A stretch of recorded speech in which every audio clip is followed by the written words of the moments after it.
puede sintetizarse como la separación final del cuerpo espiritual y el cuerpo físico. No se trata, pues, de una ciencia exacta. En algunos el desprendimiento es bastante rápido, y podemos decir que el momento de la muerte es también el de la liberación, que se da en unas pocas horas. En otros, por el contrario, sobre todo en aquellos cuya vida ha sido completamente material, el desprendimiento es mucho más lento y a veces dura semanas y hasta meses. Se trata de una simple afinidad entre el espíritu y el cuerpo. Vamos a bajar las luces de la sala, por favor. Muy bien. Describiremos este proceso visualmente a través de un ejemplo extraído del libro Obreros de la Vida Eterna, de André Luiz. Se trata de la desencarnación de Dimas, un médium de conducta recta, dedicado y conocedor de la realidad espiritual. Por tanto, se trata de un caso amable. Veremos el gran trabajo que realizan los mentores espirituales en el proceso, en este caso André Luiz acompañado por Jerónimo.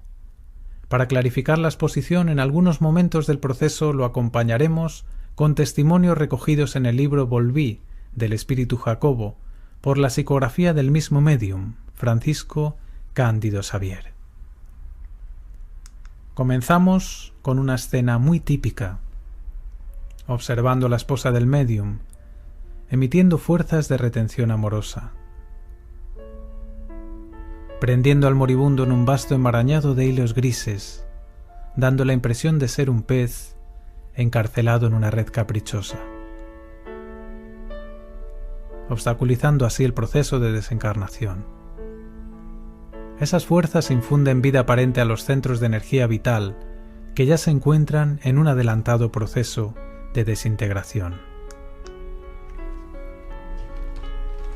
Los espíritus ahí presentes comienzan a realizar una higienización del ambiente, cargado y perturbado de fluidos poco edificantes, creando una psicosfera apropiada al delicado momento de la intervención.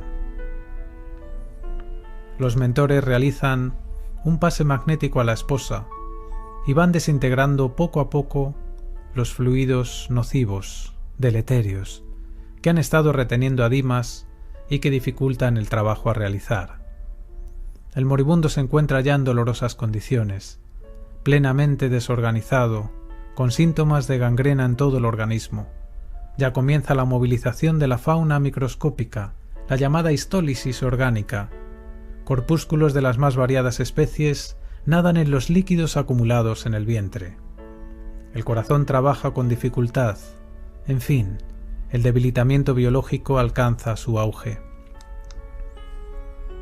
Dimas recibe a través de Jerónimo energías ficticias proporcionándole fuerza, inspiración e ideas favorables, que los familiares traducen como mejorías.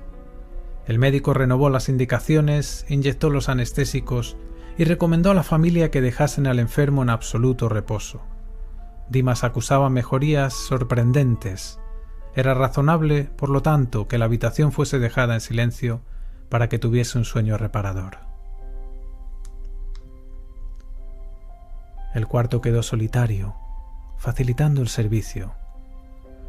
Tocado en la parte posterior del cerebro por Jerónimo, Dimas comienza a emitir pensamientos luminosos y bellos, experimentando una imperiosa necesidad de orar, a pesar de que sus labios cansados prosiguiesen inmóviles, haciendo una rogativa mental al Divino Maestro y a María de Nazaret como Madre amorosa, sintiendo la necesidad de cariño maternal.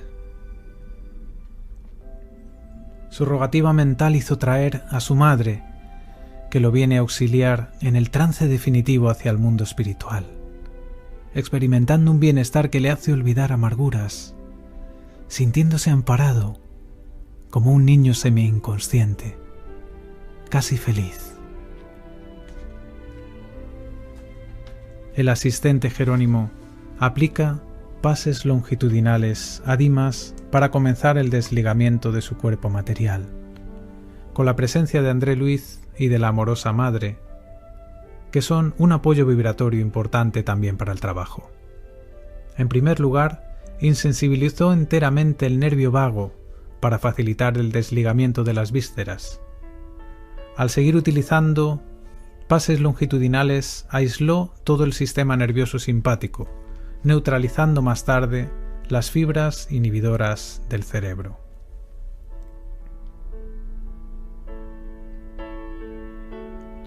En el proceso de desligamiento nos informa André Luiz que encontramos 3 regiones orgánicas fundamentales, que se irán separando paulatinamente a través de diferentes trabajos magnéticos. Estas 3 regiones importantes son el centro vegetativo, ligado al vientre, descrito como sede de las manifestaciones fisiológicas, el centro emocional, zona de los sentimientos y deseos, y el centro mental o cerebral, situado a la altura del cerebro. En la primera fase del proceso se realizan pases transversales en el abdomen de Dimas para separar el centro vegetativo. Se observa que una sustancia lechosa ectoplásmica sale del plexo solar, donde se localizan las fuerzas físicas, dando lugar al estiramiento y enfriamiento de los miembros inferiores.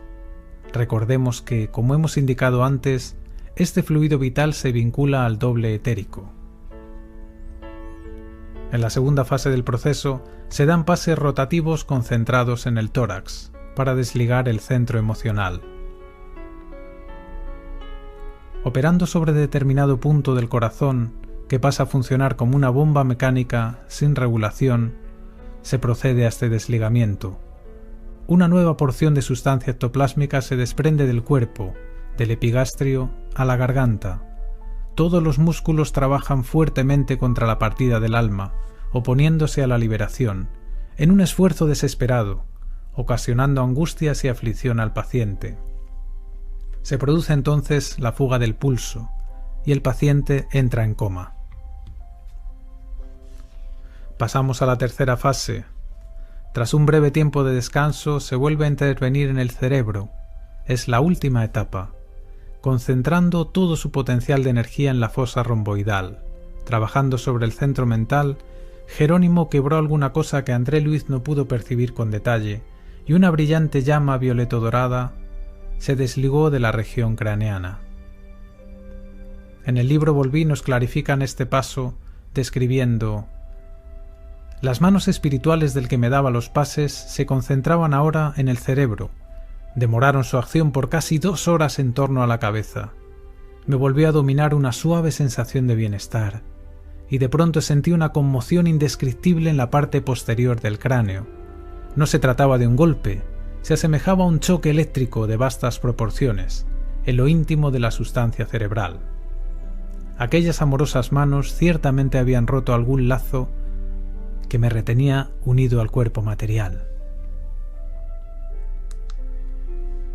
La llama violeta dorada se transformó entonces en una maravillosa cabeza que absorbió la sustancia ectoplásmica, reagrupándola, que constituiría más tarde el cuerpo periespiritual de Dimas, miembro a miembro, trazo a trazo.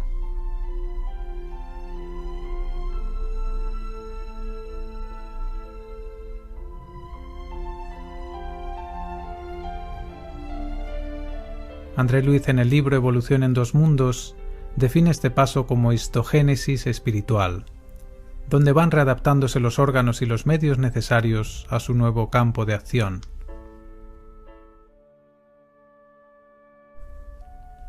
Es entonces cuando la conciencia superior pasa revista a toda la vida pasada en una especie de vista panorámica con una rapidez vertiginosa.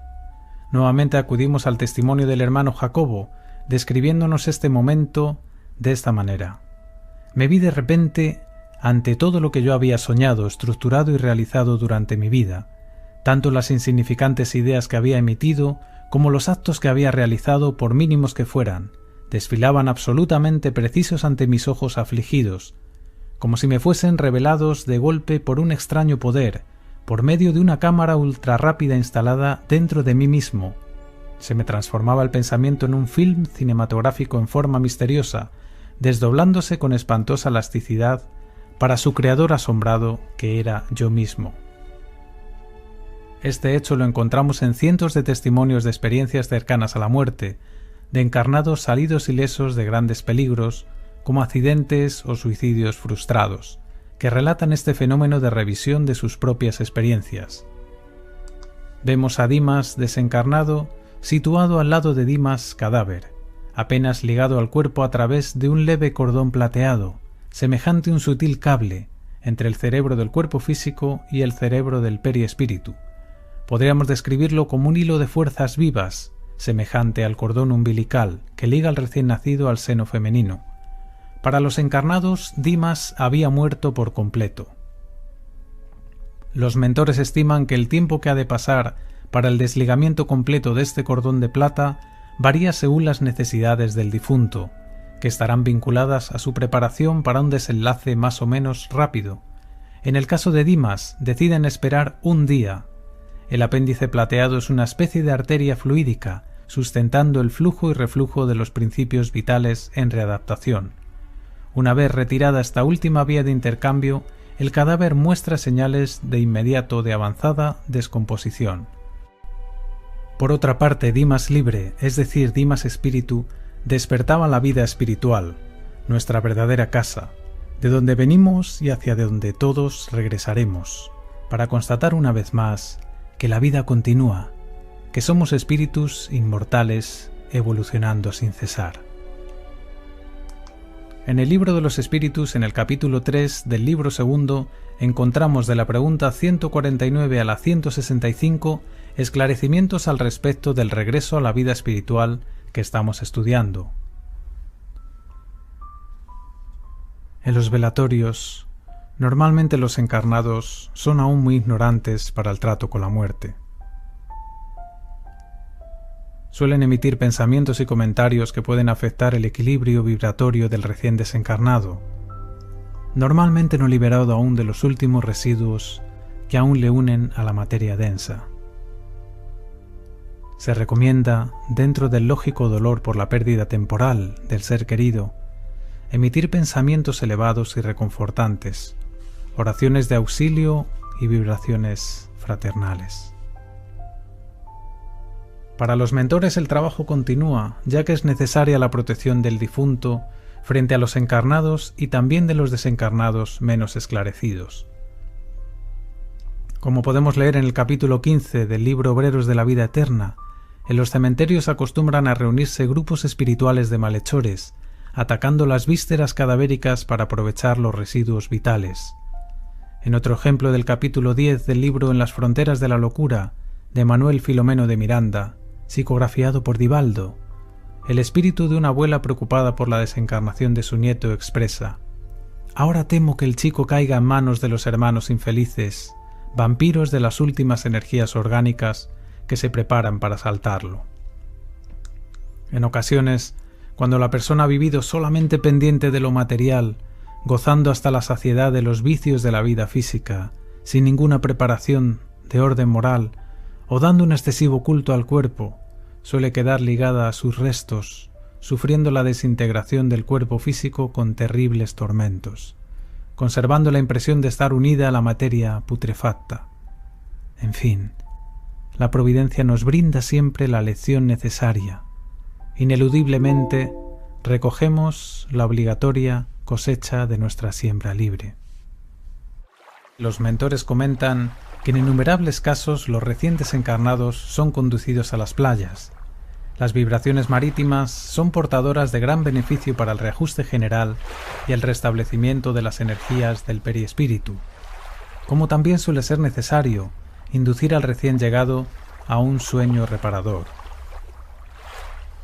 La situación del espíritu después de la muerte es, pues, la consecuencia directa de sus tendencias, sean hacia la materia o sean hacia los bienes de la inteligencia y del sentimiento. Si las tendencias vividas en la materia predominan, forzosamente el ser se inmoviliza sobre los planos inferiores, que son los más densos, los más groseros, los llamados umbrales, que son descritos en libros como Nuestro Hogar, de André Luiz.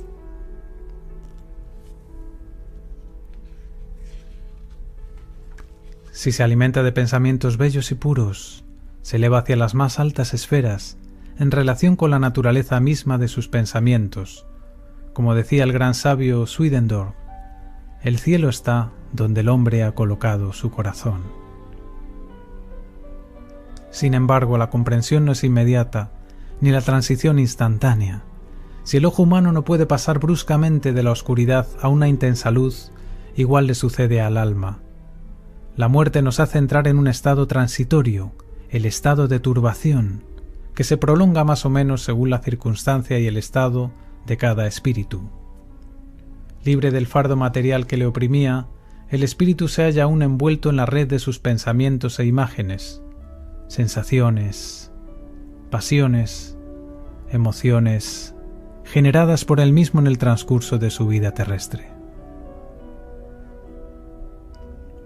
Le será pues preciso familiarizarse con su nueva situación, hacerse consciente de su estado y tener el merecimiento necesario antes de ser asistido y llevado al medio cósmico para el cual se halle preparado por su grado de luz y densidad.